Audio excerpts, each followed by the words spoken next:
And we move on to Osbourne versus Tyson Nam. Osbourne in this situation, the up-and-coming prospect. He's about 31 years old now at 125, so if he wants to make a top 15 run happen, it's got to be now, and I think that he's going to get the job done.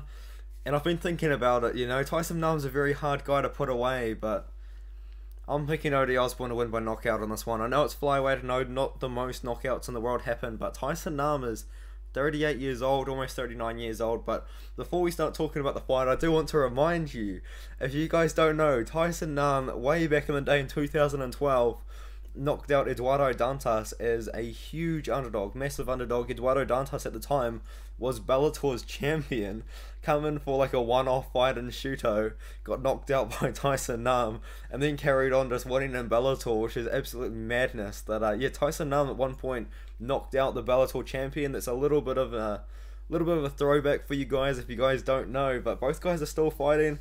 Both guys are still doing pretty good things. You know, Tyson Nam's in the UFC. Eduardo Dantas is like 23-7, fighting on regional scenes right now. But just in case you guys don't know, Tyson Nam at one point, not even signed to Bellator, knocked out the Bellator champion, which is absolutely crazy.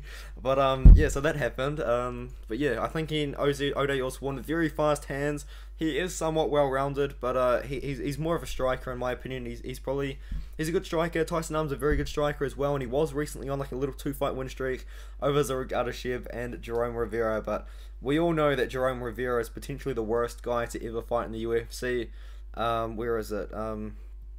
Yeah, Osbourne knocked out Jerome Rivera, and then he lost to Manel Kape, but Manel Kape's a pretty super prospect right now. He's also on roids as well. If you guys don't know that situation, just look at his Tapology page and look at the reason why his last fight was removed. He beat CJ Vergara, which has somewhat aged well, even though I don't rate CJ too highly. And he also knocked out Zarek himself. But I'm picking Osbourne. I think he's going to knock out Tyson Nam. I think at this point, you know, he hasn't fought for a year and a half. And even then, I know he went to a split decision with Matt Schnell, but we're talking about a 39-year-old flyweight just in general. That's pretty old for this weight class, you know. And I feel like at some point, you know, I think Osbourne's going to get it done. I think he's going to win by KO. A lot of people picking decision. That was my original pick, but the more I think about it, the more I look into it, I am starting to think that we do see Osbourne win by KO in this matchup. So I'm going to be picking Osbourne by KO. If Nam throws something crazy and gets a KO, I feel like that would be pretty cool, but I've got to go with Osbourne here. He's a really good boxer. He's got really fast hands as well.